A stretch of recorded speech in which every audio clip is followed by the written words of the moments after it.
Para makaiwas sila sa anumang gulo, nagdesisyon silang bumalik na muna sa kanilang kuta pansamantala. Ayon kay Konsolasyon, makakatulong ito upang hindi gaanong maalarma ang kanilang mga kalaban. Masyado kasi yung mapanganib sa kanyang mga kasama, lalo pat hindi nila inaasahan noong mismong araw na yon ang pag-ahon ng asawa ni Satanas. Nang makabalik na sila sa kanyang tahanan, agad naman silang nagsagawa ng pagpupulong. Ayon sa kanya, kinakailangan na nilang maghanda sa kadahilanang hindi na umaayon ang sitwasyon sa kanilang pangkat. Magmula sa araw na yon, mag-iiba na ang mga kaganapan dahil sa presensya ng kanilang kalaban. Dagdag pa niya na kinakailangan nilang paghandaan ang lahat ng maaaring mangyari sa kanilang grupo. Naniniwala siya na ang pagbangon ng asawa ni Satanas ay magdudulot ng maraming pinsala sa kanilang panig. Lubha rin itong maapektuhan ang iba pang mga albularyo at manggagamot na hindi naman kasapi sa kanilang samahan. Sa pagsapit ng gabi noong mismong araw na yon, dinalaw siya ng isang kakaibang panaginip. Ang pangitaing kanyang nasilayan ay ang maaaring maganap sa mundo ng mga engkanto. Naniniwala siya na isa yon sa mga pamamaraan ng reyna ng Biringan para maipaabot sa kanya ang paghingi nito ng tulong.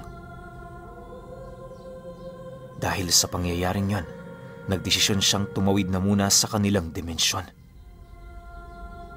Bagaman nag-aalala siya para sa kalagayan ng kanyang mga kasama, wala siyang magagawa sapagkat importante rin ang nangyayari sa kahariang yon.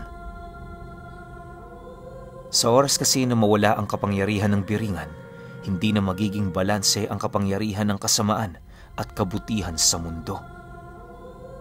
Maaari rin itong magdulot ng paglipat ng mga engkanto sa mundo ng mga tao na siya namang nangangahulugan ng pagdami ng kanilang kalaban. Upang mapanatag si Konsolasyon na iwan ng kanyang grupo, ibinigay niya ang kapamahalaan kay Saul at Uben. Sila ang mamumuno sa kanilang mga kasama para magkaroon sila ng iisang layunin at plano. Inilahad din niya sa mga ito na hanggat maaari, huwag silang makipaglaban hanggat hindi pa siya dumarating. Binigyan niya rin niyo ng 2 araw ng palugit para siya ay makabalik. Alam ni Konsolasyon na may sapat na lakas na noon si Libet pero sigurado siyang wala yung panama sa kanya. Bago sumapit ang bukang liwayway ng sumunod na araw, doon na siya gumawa ng lagusan patungong Biringan. Pagpasok niya rito, agad namang bumungad sa kanya ang kabilang mundo na nababalot ng napakakapal na ulap. Sa ilalim nito, doon niya nakita ang kaharian na nilalamon ng isang malaking apoy. Kasalukuyan na ring naglalaban doon ang mga engkanto at iba pang mga nilalang na nagtatangkang sumakop dito. Dahil sa pangyayari, agad naman niyang pinuntahan ang kanyang mga kasangga na kasalukuyang nagbabantay sa isang malaking pasilyo. Pagdating niya sa kinaroroonan ng mga ito, doon niya nasilayan ng malapitan ang napakaraming mga engkantong itim na kasalukuyang nagmamarcha papasok sa mga palasyo. Yung 2 maharlikang pamilya na naghahari sa silangan at norte ng Biringan nalipol na. Wala na ring natira sa lugar na yon kahit ni isang armada ng mga mandirigma.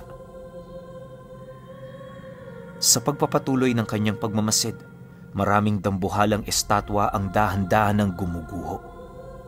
Panay na rin ang pagliwanag ng kalangitan buhat sa dami ng mga dambuhalang apoy na lumilipad patungo sa kanilang kinaroroonan. Sa labas ng kaharian, naroon ang napakaraming mga mandirigma na naghihintay sa utos ng mga nilalang na nakakataas sa kanila. Makalipas pa ang ilang minuto, bigla naman niyang nasipat ang hari ng kanlurang parte ng Biringan kausap ang reynang humingi sa kanya ng tulong.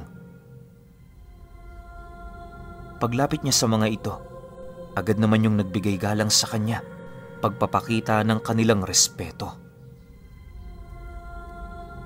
Maraming salamat sa inyong pagdalo, kagalang-galang na Dibino. Pasensya na kayo kung kinakailangan pa namin kayong ipatawag. Wala na kaming pagpipilian, unti-unti nang gumuguho ang biringan. Hindi pa ito nangyayari sa loob ng 5 siglo. Ang ipinagtataka ko lang, papaano nagkaroon ng ganito karaming kawal ang aming kalaban? Bungad na wika ng hari na kausap ng reynang kaibigan niya. Nang marinig naman ni Konsolasyon ang sinabi nito, doon niya ipinagtapat na maaaring ang asawa ni Satanas ang may pakana ng lahat. Bukod kasi sa nagtatangan yon ng malakas na kapangyarihan, kusaring sumasama rito ang napakaraming lehiyon ng mga demonyong nanananahan sa kaila-ilaliman ng impyerno. Dagdag pa niya na, para malipol ang kabuuan ng kanilang kalaban, kinakailangan nilang pabalikin ang nilalang na pinagmumulan ng lahat ng kaguluhan. Matapos niyang mailahad ang kanyang kutob, dali-dali naman niyang nilapitan ang kanyang mga kasangga. Pagsilay nito sa kanya, ibinulong niya rito na ihanda nila ang kanilang mga sarili sa isang matinding gera. Pagkarinig naman ito ng maharlikang engkantong namamahala sa mga amumongo, ngumisilang naman yun sa kanya habang sumasagot ng, "Huwag kang mag-alala, kami ang bahala rito. Mamamatay muna kami bago nila mapabagsak ang kaharian ng mga kaibigan ko. Asahan mo, Konsolasyon, gagawin namin ang lahat ng aming makakaya." Maraming salamat sa inyong sakripisyo. Hayaan nyo, darating ang panahong makakabawi rin ako sa inyo. Mag-iingat kayo.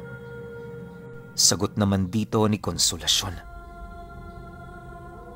Nang marinig naman ito ang kanyang sinabi, agad naman itong tinawag ang lahat ng kanyang mga kasangga, hudyat ng kanilang paghahanda.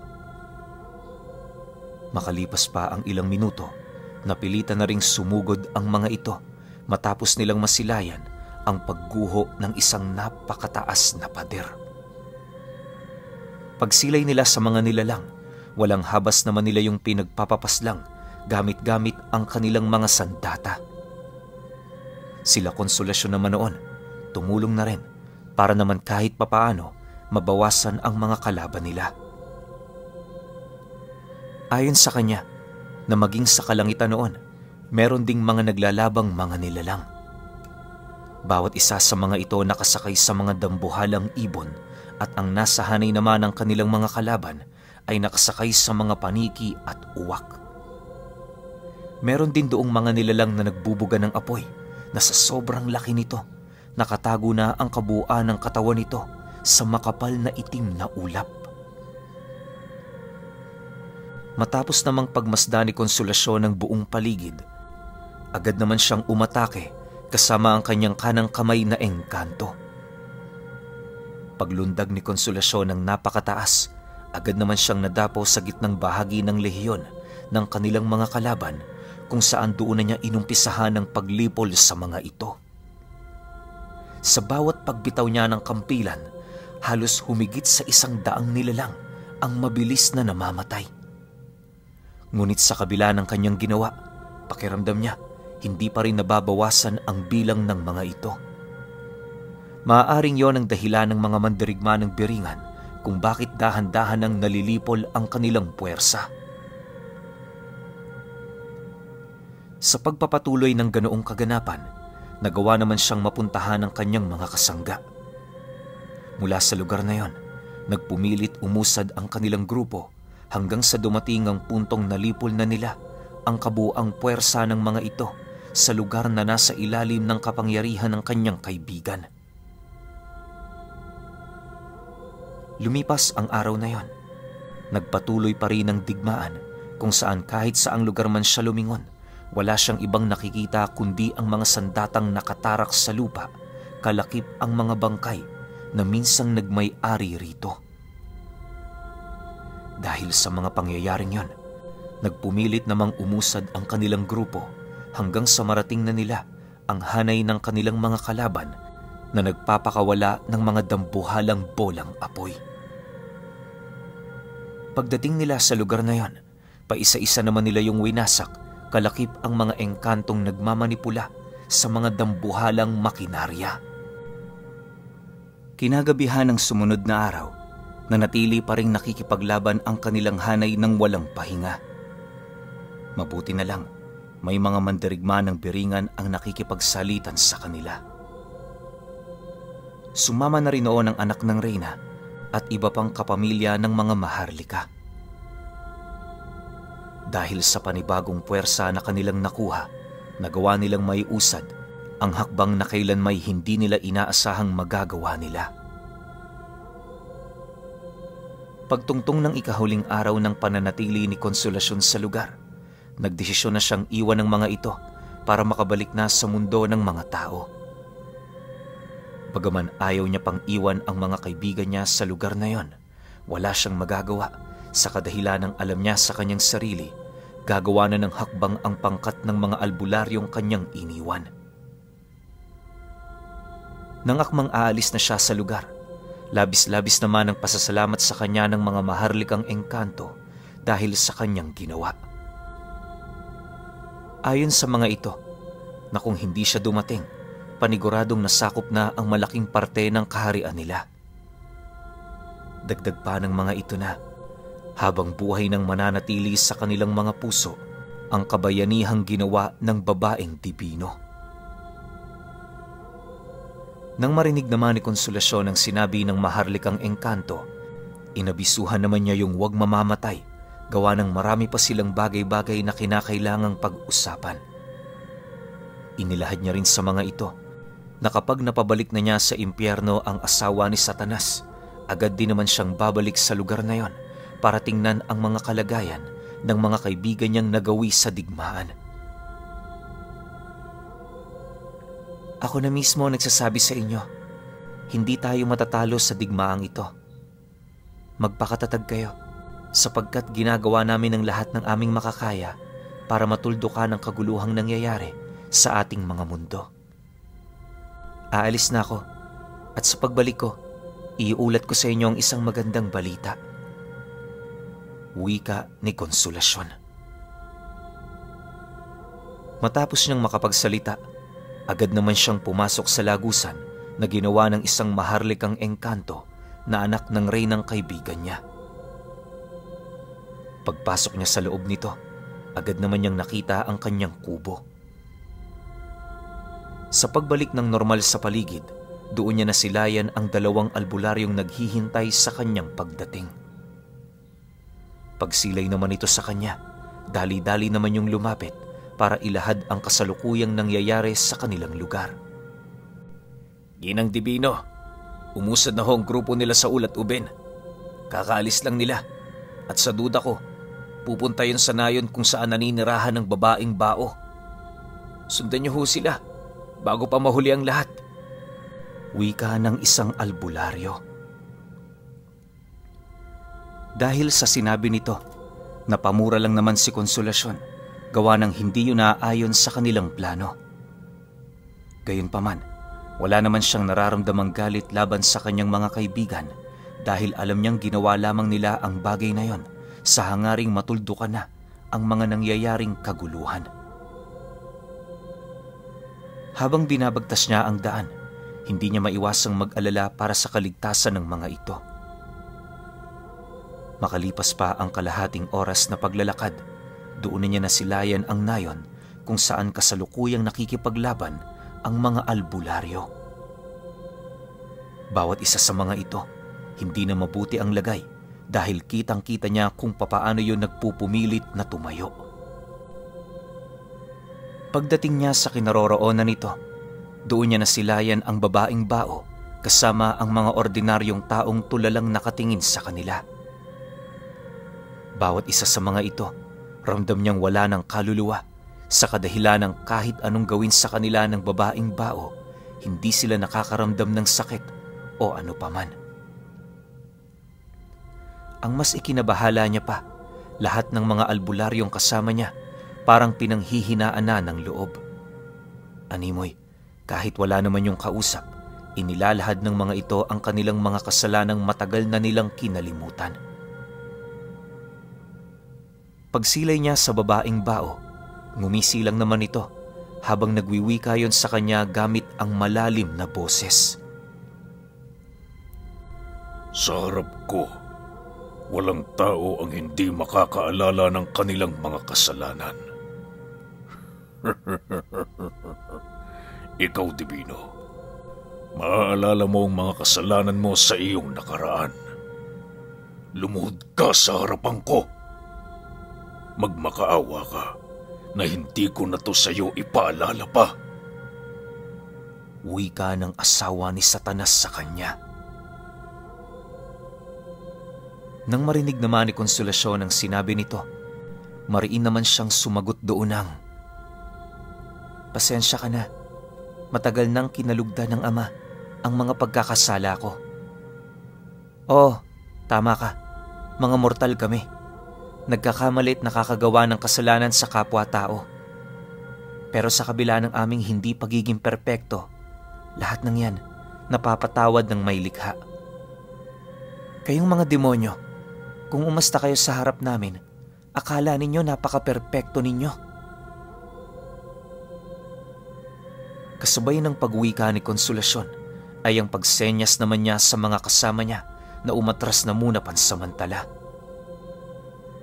Inihipan niya din yon ng usal sa tenga na siyang magsisilbing harang ng mga ito upang hindi nila marinig ang anumang sasabihin ng dyablo. Inabisuhan niya rin yung huwag magpadalos-dalos na tumulong sa kanya, lalo pat hindi nila alam ang mga maaaring mangyari. Matapos naman niya itong mailahad sa mga albularyo, dahan-dahan na niyang binunot ang kanyang kampilan. Paglitaw ng maharlik ang engkanto sa kanyang tabi, buong puwersa naman niyang sinugod ang babaeng bao na siyang naging sanhi upang salubungin din siya ng mga huklubang nagbabantay dito. Pagsalag ng kanyang armas sa mga matatalas nitong sandata, pilit naman niya yung hinawi sa pamamagitan ng pagtigalpos sa mga ito habang sapilitan niyang ginagapos ang kanilang mga wisyo. Nang magkaroon si Konsolasyon ng pagkakataon na matakasan ng mga nilalang na yon, agad naman niya yung ginawa na siya namang naging hudyat para kay Saul at Uben na tumulong sa kanya. Upang tuluyan na siyang matantana ng mga hukluban, ito na mismo ang naglakas loob na kaharapin ng mga ito. Hindi naman niya yun pinigilan, lalo pat alam niya sa kanyang sarili na malakas din naman ang tinatangang kakayahan ng dalawang yon. Maya-maya pa, nang makalapit na siya sa kinaroroonan ng babaeng bao, bigla naman yung napailag matapos nitong masipat ang kanyang singsing na ibinigay ng lalaking namamahala sa ginintoang galyon.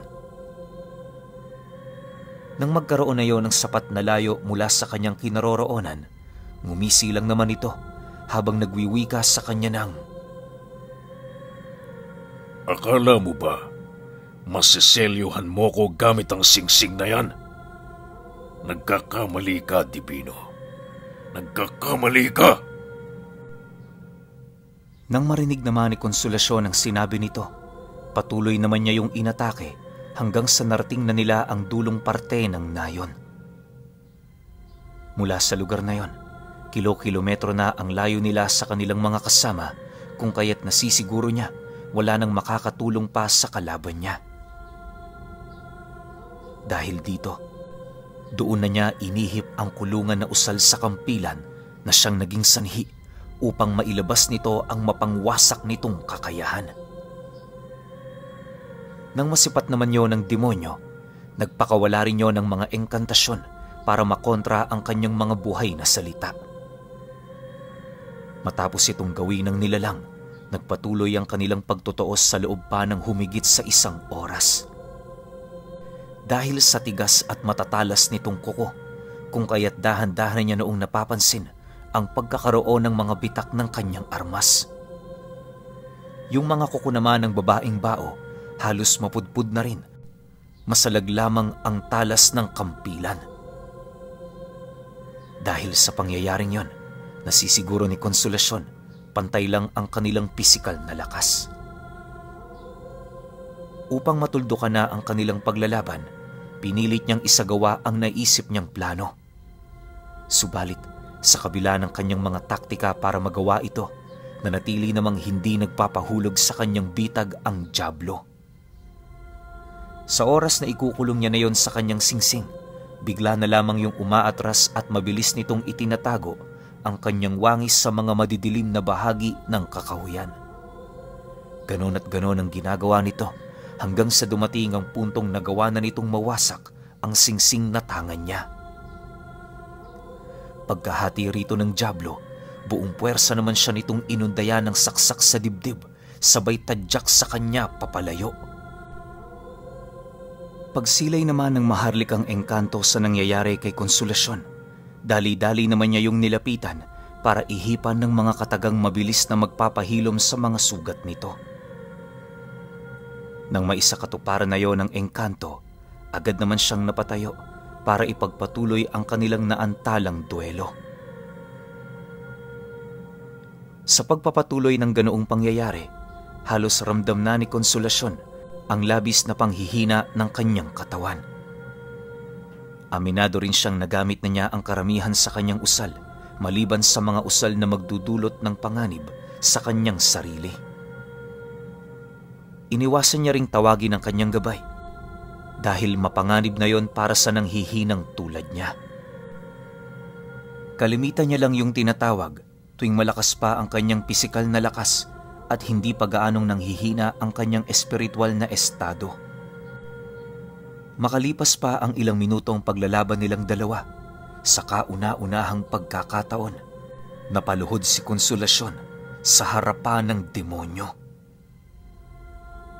Pagsilay naman ito sa kanyang lubhanang nanghihina, naging kampante na ito. Wala na yung iniisip na iba dahil alam nitong nawasak na niya ang singsing na makakapagpabalik sa kanya sa impyerno. Habang naglalakad yon papalapit sa kanyang kinaroroonan, panay naman ang paghalakhak nito na parabang sinasabayan ng mga malalalim na boses ng matanda.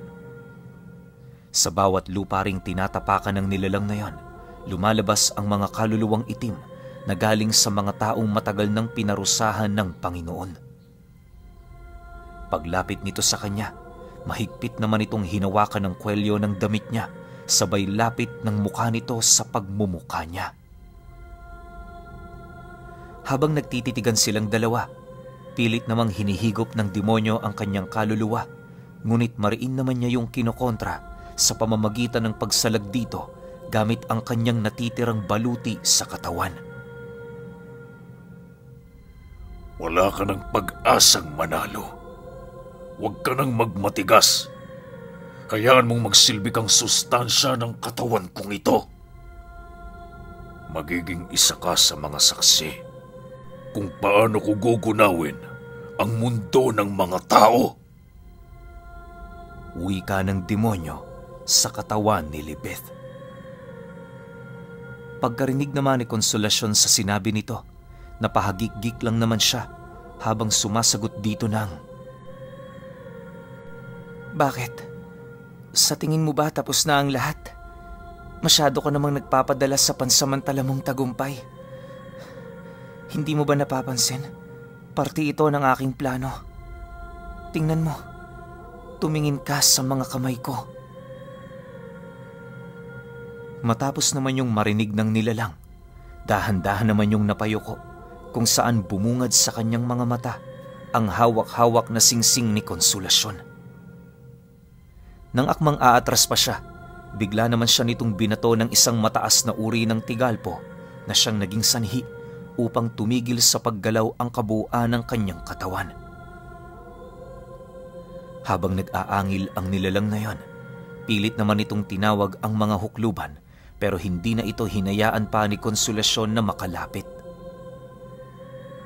Bago pa man kasi nito marating ang kanilang kinaroroonan, nagawa na niyang maiselyo ang kaluluwa ng asawa ni Satanas at mabilis na rin niyang nabuksan ang lagusan patungong impyerno sa pamamagitan ng isang ukang malapit sa kinaroroonan nila. Pagbukas ng pinto, lahat ng punong nakapaligid sa kanilang kinaroroonan ay bigla na lamang nagsiliyab ang mga dahon nito. Unti-unti rin silang nakakaramdam ng isang malakas na simoy ng hangin na nagdadala ng mainit na presensya. Isang presensyang halos ikalapnos na ng mga balat nila. Sa isang iglap, mula sa ukang yon, lumabas ang isang malaking tanikala na agad namang pumulupot sa espiritual na anyo ng asawa ni Satanas. Pag-alis nito sa katawan ng babaeng bao, kitang-kita ni Konsolasyon ng malalapad nitong mga pakpak at halos hindi masukat na sungay. Dahil sa pangyayaring yon, imbis na lumapit pa sa kanya ang mga hukluban, paisa-isa na rin yung nagsipulasan papalayo, subalit bago pa man sila tuluyang makatakas sa lugar, nagawa na silang mahigop ng pintuan ng impyerno. Sa pagkawala ng lagusan, agad namang nanumbalik ang wisyo ng babaeng bao. Nang masipat naman niya ito, dali-dali naman niya yung nilapitan para kausapin. Subalit sa kasamaang palad, dahil sa estado nito, alam niyang hindi na niya yon matutulungan. Wala ring kapangyarihan ang maharlikang engkantong libon na tumulong sa mga pangkaraniwang tao dahil sa dami ng kinakailangan nitong isakatuparan bago gawin ang ganoong abilidad. Makalipas pa ang ilang minutong pagmamasid, nasipat na lamang niya ang babaeng baong nang hihinang nagbibigkas ng salitang patawad. Pagkamatay nito, agad naman nila yung binalot sa telang puti para dalhin sa kanilang lugar. Doon nila yon napagpasyahang ilibing nang sa gayoy makalasap lamang yon ng konting pagmamahal kahit papaano. Sa pagtatapos ng digmaan, nagpahinga lang ng 3 araw si Konsolasyon bago siya nagpasyang bumalik sa kaharian ng Biringan. Ang pamamahala sa kanilang samahan ay ibinigay niya kay Uben, sa kadahilanang ito ang isa sa mga dahilan kung bakit hindi sila gaanong nahirapan. Ilang taon pa ang lumipas, namuhay ng normal ang mga kasama niyang albularyo. Siya naman noon, doon na tumira sa mundo ng mga engkanto kasama ang kanyang mga kasangga. Mas piniling manirahan ni Konsolasyon sa lugar na yon, gawa ng mas ramdam niya ang kapayapaan doon. Ayon kay Uben, tuwing sumasapit ang huling araw ng taon, nagpapakita sa kanya ang babaeng dibino para mangamusta. Tinatanong rin nito ang kalagayan nila nang sa gayoy hindi ito gaanong mag-alala.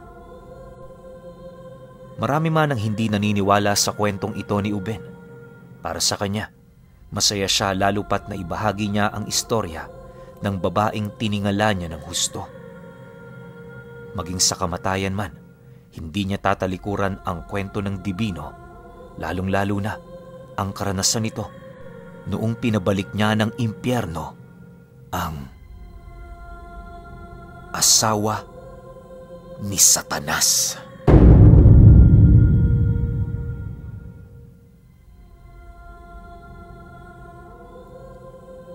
Okay, opinyon ko sa buong kwento. Napakaganda ng kwento na to. Huwag kang mag-alala, Uben. Marami man ang hindi naniniwala sa kwento mo, pero ibilang mo ako sa mga naniniwala rito sa kwento mo. Sobrang ganda nito. Kaso lang parang medyo nabitin ako sa dulo, no? Kasi hinihintay ko kung merong gagawin yung may mutya ng kuko ng agile. Pero wala eh. Malay ninyo. Magkaroon to ng sarili niyang kwento. Kasi alam ko meron pa tong kwento si Uben eh.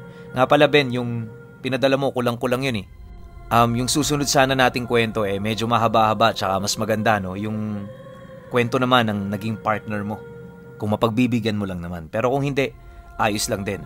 Para dito sa kwento ni Konsolasyon, sobrang solved na ako rito. Maraming salamat sa pagbahagi mo ng kwento na to. Overall, wala akong masabi kundi napakaganda talaga. Yun lang. Paulit-ulit kong sasabihing maganda to kasi talaga namang maganda.